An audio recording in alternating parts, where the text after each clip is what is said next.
بسم اللہ الرحمن الرحیم الحمد للہ رب العالمین والصلاة والسلام علی اشرف الانبیاء والمرسلین محمد وآلہ وصحبہ اجمعین اما بعد۔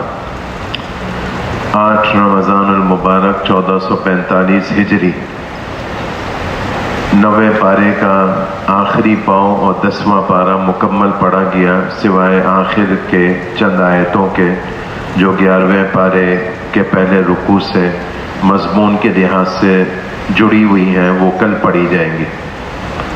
سورہ انفال مکمل پڑھی گئی اور سورہ توبہ کا غالب حصہ آج پڑھا گیا، لیکن کل جو قرآن پڑھا گیا سورہ اعراف، اس سے متعلق چند باتیں رہ گئی تھیں، وہ عرض کرنی ہے۔ ایک تو ہفتے والوں کا ذکر ہے، اصحاب السبت، ہفتے کے دن والوں کا تذکرہ ہے۔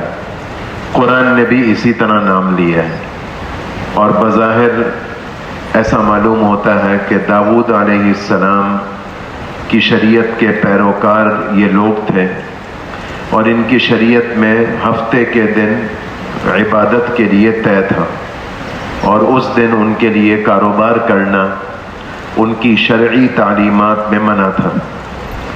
پیشے کے لحاظ سے یہ مچھیرے تھے، مچھلیاں پکڑ کر اپنا روزگار چلاتے تھے۔ ان کے علاقے میں ایک نہر گزرتی تھی، اس میں مچھلیاں ہوتی تھیں، مچھلیاں پکڑ کر اس کو بیچا کرتے تھے۔ ہفتے کے دن ان کے وقت کے نبی نے ان کو منع کیا تھا، اس سے وہ گریز کرتے تھے۔ اللہ کی سنت یہ ہے کہ اللہ تعالیٰ احکام دیتے ہیں اور پھر بندوں کو آزماتے بھی ہیں۔ جیسے دنیا کے اندر ہر تعلیمی ادارے میں امتحان ضرور ہوتا ہے، اور یہ امتحان فیل کرنے کے لیے نہیں ہوتا، ترقی دلانے کے لیے ہوتا ہے، آگے بڑھانے کے لیے ہوتا ہے۔ تو ان ہفتے کے دن والوں کو اللہ نے ایک آزمائش میں ڈالا۔ وہ آزمائش یہ تھی کہ منع تو کیا ہفتے کے دن مچھلی کا شکار کرنے سے، لیکن اللہ تعالیٰ نے اپنے حکم سے ایسا کیا کہ ہفتے ہی کے دن نہر کے اندر مچھلی زیادہ اللہ نے بھیج دی۔ اب وہ نہر کے پاس سے گزرے، ان کے منہ میں پانی آئے، رال ٹپکے کہ اتنا آج شکار آیا ہوا ہے، لیکن ہمیں تو منع کیا ہوا ہے۔ اب وہ امتحان میں پھسل گئے، اور ایسے پھسلے کہ انہوں نے یہ سوچا کہ چلو ہفتے کے دن شکار کرنے سے منع کیا ہے نا، ہم ایسا کرتے ہیں اس ہفتے میں جو شکار، ہفتے کے دن شکار زیادہ آئے گا تو شکار کو نہر کے اندر پا کر ہم یہ کریں گے کہ نہر کا منہ بند کر دیں گے، تو وہ جو مچھلیاں ہوں گی وہ نہر کے اندر بند ہو جائیں گی، اور ہم اس کو اتوار کے دن نکال لیں گے۔ تو یہ تھوڑی کہلائے گا کہ ہم نے ہفتے کے دن شکار کرا، ہم نے تو اتوار کو شکار کرا۔ یہ انہوں نے گویا اپنے آپ کو تسلی دی، اور گویا اللہ کو دھوکہ دینے کی کوشش کری۔ اس پر ان کی پکڑ ہوئی، اور اس پر ان کی جو قوم تھی وہ 3 حصوں میں بٹ گئی۔ ایک تو وہ تھے جو یہ گڑبڑ کر رہے تھے، دوسرے لوگ وہ تھے جو ان گڑبڑ کرنے والوں کو اس گناہ سے روک رہے تھے، ایک تیسری جماعت بھی ان میں تھی جو ہفتے کے دن یہ ڈنڈی نہیں مار رہی تھی اور منع بھی نہیں کر رہی تھی، اپنے کام سے کام رکھے ہوئے تھے۔ یہ 3 قسم کے لوگ ہو گئے۔ تو قرآن نے ذکر کیا کہ جو یہ ہفتے کے دن شکار کرنے والے تھے، اللہ تعالیٰ نے ان کو بندروں کی شکل میں تبدیل کر دیا، اور جو دوسری جماعت تھی جنہوں نے ان کو گناہ سے روکنے کی کوشش کری، ان کو اللہ نے نجات دے دی۔ جو تیسری جماعت تھی ان کا ذکر قرآن نے نہیں کیا۔ مفسرین یہ فرماتے ہیں کہ بظاہر نجات تو ان کو بھی مل گئی ہوگی، لیکن اللہ نے تذکرہ اس لیے نہیں کیا کہ اللہ کو ان کی یہ روش اچھی نہیں لگی۔ روش کیا اچھی نہیں لگی؟ انہوں نے یہ سوچا، قرآن نے ذکر کیا کہ ان تیسری جماعت والوں نے دوسری جماعت والوں کو یہ کہا کہ بھئی تمہیں کیا پڑی ہے ان لوگوں کو گناہ سے روکنے کی، تم اپنا کام کرو، یہ اپنا کام کرے، تمہیں اپنی قبر میں جانا، ان کو اپنی قبر میں جانا۔ یہ انہوں نے سوچ اپنائی، اس لیے اللہ نے ان کے تذکرے سے خاموشی اختیار کی۔ اچھا، قرآن نے یہ بھی بتایا کہ وہ جو دوسری جماعت تھی جنہوں نے گڑبڑ کرنے والوں کو گناہ سے روکا، انہوں نے یہ کہا کہ ہم جو ان کو گناہ سے روک رہے ہیں اور ہفتے کے دن شکار کرنے سے روک رہے ہیں، اس کی دو وجہ ہے۔ معذرتاً الی ربکم، اللہ کے نگاہ میں ہم اپنا عذر پیش کرنا چاہتے ہیں کہ اے اللہ دیکھ، ہم نے ان کو گناہ کرتے دیکھا اور گناہ کرتے دیکھ کر ہم بے حس نہیں بنے، ان کو گناہ سے روکا۔ اور دوسری وجہ یہ کہ وَلَعَلَّهُمْ يَتَّقُونَ، ہم اس لیے ان کو گناہ سے روک رہے ہیں شاید ان میں کوئی سدھر جائے، شاید ان میں کوئی باز آ جائے۔ قرآن نے یہ ذکر کیا۔ تو ہمارے لیے اس میں چند سبق ہے۔ ایک سبق تو وہ مچھلی والوں نے جو حرکت کری کہ اللہ کو گویا دھوکہ دیا، ڈنڈی ماری، یہ ہر زمانے میں ایسا ہوتا ہے۔ حدیث میں یہ آتا ہے کہ قرب قیامت میں ایسے لوگ آئیں گے جو سود کو حلال کرنے کی کوشش کریں گے، ایسی باتیں کریں گے کہ سمجھائیں گے علماء کو کہ دیکھو یہ سود تھوڑی ہے، ہم تو یہ ٹرانزیکشن کر رہے ہیں۔ یہ سب اللہ تعالیٰ کے دربار میں ڈنڈی مارنے کے زمرے میں آئے گا، جیسے ہفتے کے دن شکار کرنے والوں نے ڈنڈی ماری۔ ایک تو یہ سبق ملا۔ دوسرا یہ سبق ملا کہ نیک لوگوں کے ذمے ہے کہ دوسروں کو خیر کی طرف بلاتے رہیں، دوسروں کو گناہ سے بچانے کی فکر کریں۔ وہ گوئے نہ بچیں اور سدھرے نہیں، لیکن ان کی یہ کاوش، ان کی یہ فکر اللہ کے ہاں اس کی قدر ہے۔ اچھا، میں نے سورہ مائدہ میں ایک آیت آئی تھی، اس کا میں نے تھوڑا مفہوم عرض کیا تھا۔ مجھے کسی ساتھی نے بتایا کہ اس سلسلے میں تھوڑی غلط فہمی لوگوں کو ہو رہی ہے، آج کے مضمون سے اس کا جوڑ بیٹھ رہا ہے، اس لیے میں اس کو ملا رہا ہوں۔ آپ کو یاد ہوگا آیت آئی تھی اور اگلے دن میں نے اس کا مضمون سنایا تھا، انعام والے دن، یا ایھا الذین آمنوا علیکم انفسکم۔ میں نے یہ بھی حوالہ دیا تھا کہ صحابہ کے زمانے میں بھی لوگوں کو اس آیت کے سمجھنے میں غلط فہمی ہوئی۔ میں نے یہ بھی بتایا تھا کہ ابو بکر رضی اللہ عنہ نے وضاحت کری تھی کہ اس آیت کا وہ مطلب نہیں ہے جو تم سمجھتے ہو، اس آیت کا مطلب یہ ہے۔ تو وہ مطلب میں دوبارہ بتا دیتا ہوں تاکہ غلط فہمی دور ہو جائے۔ ابو بکر رضی اللہ غلط مطلب لوگوں نے کیا لیا تھا؟ غلط مطلب لوگوں نے یہ لیا تھا کہ کسی کو گناہ سے روکنے کی ضرورت نہیں ہے، بس اپنی کرو، اپنی فکر کرو، کسی کو خیر کی تلقین کرنے کی ضرورت نہیں، کسی کو گناہ سے روکنے کی ضرورت نہیں۔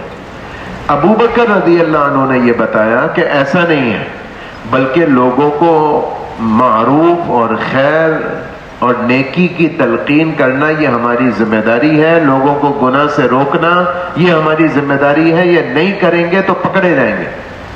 باقی آیت کا مطلب یہ ہے کہ معاشرے کی اصلاح کی آسان صورت یہ ہے کہ ایک ایک فرد پر محنت کی جائے، ہر آدمی اپنے آپ کو سدھارنے کی کوشش کرے، اور اسی سے معاشرہ اور اسی سے سوسائٹی اور اسی سے امت بنتی ہے۔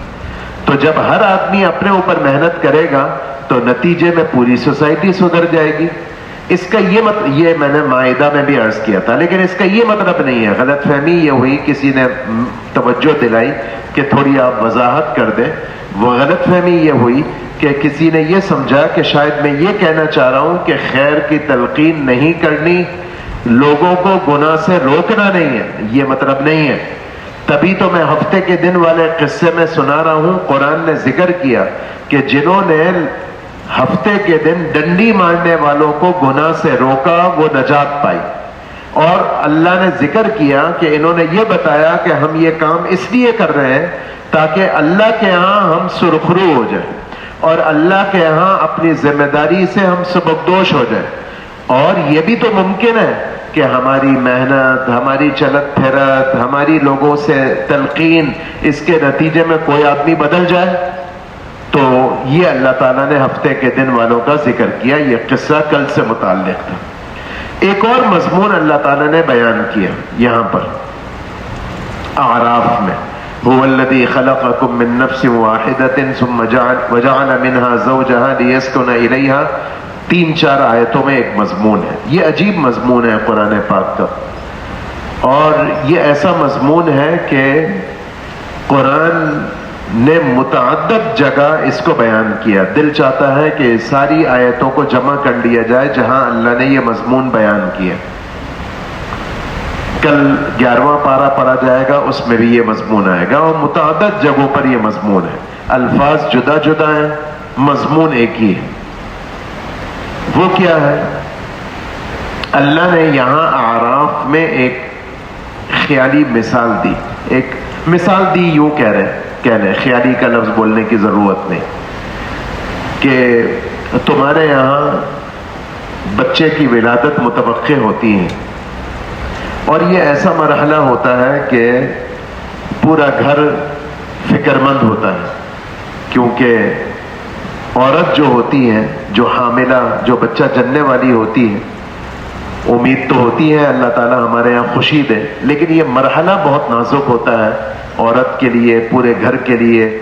ایک موت اور حیات کی گویا کشمکش ہوتی ہے، اور فکر ہوتی ہے کہ اللہ تعالیٰ عافیت کے ساتھ عورت کو فارغ کر دے، بچہ جننے میں کوئی پریشانی نہ بنے، وغیرہ وغیرہ.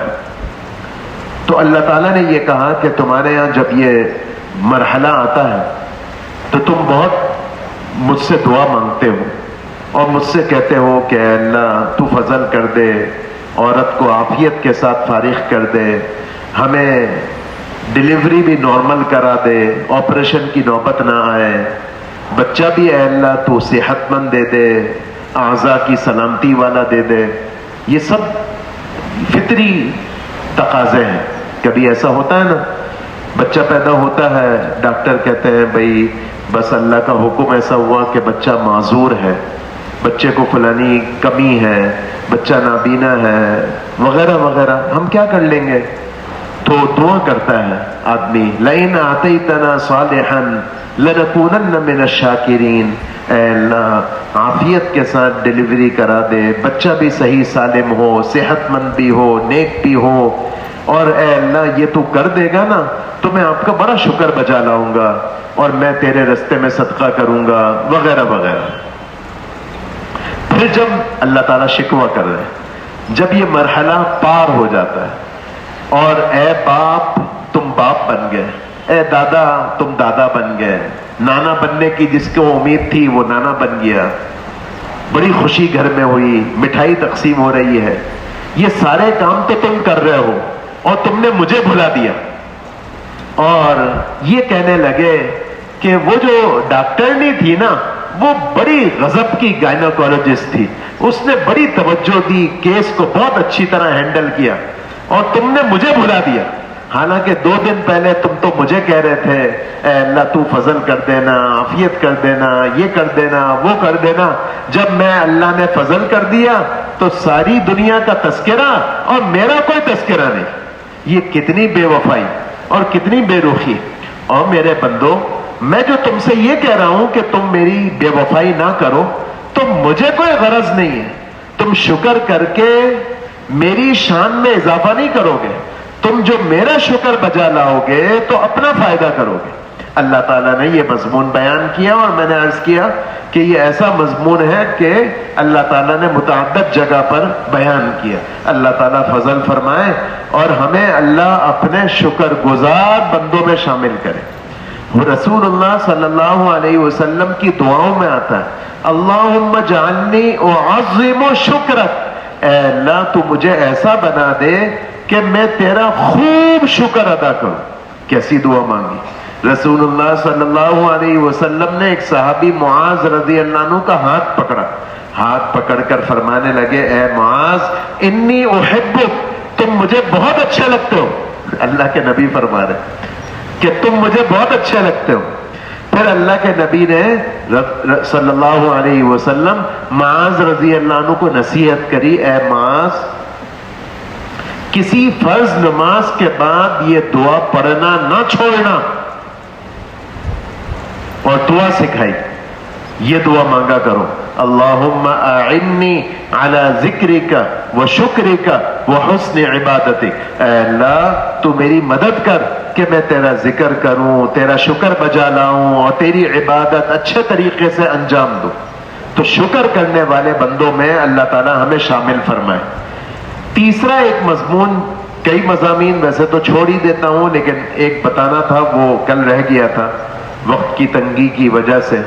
اللہ تعالیٰ نے یہ بتایا کہ میرے بندے تم انسان ہو اور تم وہ انسان ہو کہ ساری کائنات میں میں نے تمہیں بڑی فضیلت دی اور تمہیں اشرف المخلوقات بنایا، لیکن یہ اے انسان تم اشرف المخلوقات اس وقت تک ہو جب تک تم میری مانو، اور اگر تم میری نہیں مانو گے تو میری نگاہ میں تم جانوروں سے بھی بدتر ہو جاؤ گے۔ اس لیے اللہ نے کہا کہ بعض دفعہ انسان ایسا بے پرواہ ہو جاتا ہے کہ آنکھیں ہوتی ہیں اس کو دکھائی کچھ نہیں دیتا، دکھائی دیتا ہے لیکن اللہ کی قدرت کی نشانیاں نہیں دیکھتا، کان ہوتے ہیں سنتا نہیں ہے کیا؟ خیر کی بات نہیں سنتا، پیر ہوتے ہیں چلتا نہیں ہے کیا مطلب؟ خیر کی جگہ نہیں چلتا، گناہ کی جگہ چلتا ہے۔ تو اللہ تعالیٰ ہمیں ان میں سے نہ بنائے جن کو اللہ تعالیٰ نے یہ بتایا کہ یہ میری نگاہ میں جانوروں جیسے۔ یہ کل کے مضامین تھے۔ آج جو سورہ انفال پڑھی گئی، انفال عربی زبان میں نفل کی جمع ہے، نفل زائد چیز کو کہتے ہیں۔ نفل حقیقت میں میدان جہاد میں مجاہدین جب جہاد کرتے تھے اور دشمن پر غلبہ حاصل کرتے تھے تو ایک تو دشمن سے ان کو مال غنیمت ملا کرتا تھا۔ 10ویں پارے کی پہلی آیت میں آج جو پڑھا گیا اس میں غنیمت کی تقسیم کا طریقہ بھی بتایا کہ کن کو تقسیم ہوگا۔ بعض دفعہ ایسا ہوتا تھا کہ سپہ سالار، جرنیل مجاہدین کو ترغیب دینے کے لیے یہ اعلان کرتا تھا کہ جو کوئی فوجی اور سپاہی کوئی اضافی کارنامہ سر انجام دے گا تو ہم اس کو خصوصی انعام دیں گے، جیسے ہمارے یہاں ہوتا ہے نشان حیدر دیتے ہیں، تمغہ بصالت دیتے ہیں، ایسے اس زمانے میں بھی ہوتا تھا۔ یہ مال غنیمت میں جو حصہ ہوتا تھا اس کے علاوہ اضافی گویا انعام ہوتا تھا، اس اضافی انعام کو نفل کہا جاتا ہے، اس کا اللہ نے ذکر کیا۔ تو غنیمت ہو یا نفل ہو، اس کا ذکر یہاں کیوں ہے؟ اس لیے ہے کہ اس سورت میں وہ پاؤ جو 90 پارے کا آخری پاؤ ہے اور 10ویں پارے کا پہلا پاؤ، گویا انفال تقریباً پوری کی پوری اس میں غزوہ بدر کا ذکر ہے۔ غزوہ بدر کا پس منظر اور لڑائی کا کچھ تذکرہ میں نے آل عمران میں کر دیا، یہاں اس کو دہرانا نہیں ہے، لیکن یہاں اللہ نے یہ بتایا کہ بدر کی لڑائی میں نے مسلمانوں کی حیرت انگیز طور پر مدد کری، نتیجے میں غنیمت بھی حاصل ہوئی جس کی تقسیم کا طریقہ میں 10ویں پارے کی پہلی آیت میں بتا رہا ہوں، اضافی اعلان بھی کیا گیا جس کا انفال پہلی آیت میں سورت کی اس کا ذکر ہے۔ لیکن اے مسلمانوں، کبھی تم نے غور کیا کہ مسلمان کافروں کے بنسبت تعداد میں 1/3 تھے، جنگی ساز و سامان ان کے پاس سمجھیے 0 تھے، لیکن اللہ تعالیٰ نے ان کی مدد کری۔ وہ کیا بنیاد تھی جس کی بنا پر میں اللہ نے ان کی مدد کری؟ تو یہ بنیاد اے مسلمانوں تم سمجھ لو، میری صحابہ سے رشتہ داری نہیں، میری تم سے دشمنی نہیں، یہ بنیادیں جب بھی مسلمان اختیار کریں گے میں ان کی مدد کروں گا۔ ان بنیادوں میں سے ایک بنیاد وہ ہے جو انفال کی 2 آیت ہے اور جہاں سے آج پہلی رکعت میں تلاوت شروع ہوئی، انما المؤمنون الذین اذا ذکر اللہ وجلت قلوبہم، میں تمہیں بتاؤں کہ حقیقی ایمان والے کون ہیں؟ حقیقی ایمان والوں کی چند صفات ہیں. ان میں ایک صفت یہ ہے کہ جب ان کے سامنے اللہ کا نام لیا جاتا ہے تو ان کے دل کانپ جاتے ہیں. اب آپ اندازہ لگاؤ کہ پیچھے انفال کا ذکر ہے، آگے غنیمت کا ذکر ہے، پوری صورت میں غزوہ بدر کا ذکر ہے. کیا جوڑ ہے بدر کے اسنا میں ایمان کی حقیقت کو بتانے کی؟ تو یہ بتایا جو آل عمران میں بھی آیا تھا، وَأَنْتُمُ الْأَعْلَوْنَ إِن كُنْتُم مُؤْمِنِينَ. اے مسلمانوں، تم دشمن پر ہمیشہ غالب رہو گے اگر ایمان کی حقیقت کو پالو گے. دوسری بات یہ بتائی بنیاد کہ بدر میں میری مدد تمہارے ساتھ اس لیے ہوئی کہ تمہارا نبی میرے آگے ساری رات روتا رہا. اذ تستغیثون ربکم، یہ میں آل عمران میں بھی بتا چکا. تیسری بنیاد بتائی 10ویں پارے کے پہلے صفحے کے آخر میں، یا ایھا الذین آمنوا اذا لقیتم فئۃ فاثبتوا واذکروا اللہ کثیرا واطیعوا اللہ ورسولہ ولا تنازعوا واصبروا ولا تکونوا کالذین خرجوا من دیارہم بطرا. یہ آیتیں توڑ توڑ کر میں نے بتائیں، یہ بتانے کے لیے کہ اللہ نے بنیاد بتائی کہ میں نے تمہاری مدد کیوں کری، تم ثابت قدم رہے. میں نے تمہاری مدد کیوں کری، تم اللہ سے غافل نہیں ہوئے. میں نے تمہاری مدد اس لیے کری کہ تم آپس میں متفق تھے، آپس میں جھگڑ نہیں رہے تھے، تم صبر کرنے والے تھے اور تم تکبر کرنے والے نہیں تھے. تم یہ نہیں کہہ رہے تھے ہم ایٹمی طاقت ہے، ہماری طرف کوئی میلی آنکھ سے نہیں دیکھ سکتا. تمہیں اپنے ہتھیاروں پر کوئی ناز نہیں تھا. تمہارا اگر اعتماد اور توکل تھا تو صرف میری ذات عالی پر تھا. یہ اللہ نے بنیادیں بتائیں کہ اس بنیاد پر میں نے بدر میں تمہاری مدد کری، اور جب جب مسلمان اس بنیاد پر چلیں گے تو میں ان کی مدد ہمیشہ کرتا رہوں گا. یہ اللہ تعالیٰ نے اس صورت میں بیان کیا. یہ خلاصہ ہے، مغز ہے اس صورت کا. ویسے میں بار بار کہہ رہا ہوں کہ مضامین تو بہت سارے ہوتے ہیں، اس کو گویا اسکپ کر دیتے ہیں. ایک اسی تناظر میں باری تعالیٰ نے ایک بات اور فرمائی، اور وہ بھی اسی لیے ہے کہ بتانے کی بات یہ ہے کہ تم نیک بنو.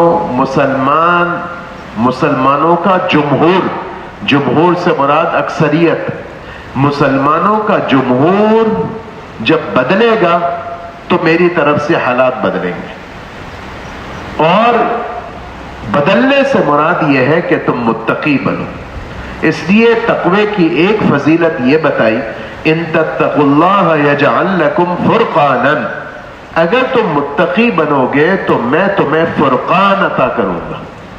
فرقان کا کیا مطلب؟ میں تمہیں جو عطا کروں گا اس کے متعدد مطالب لکھیں.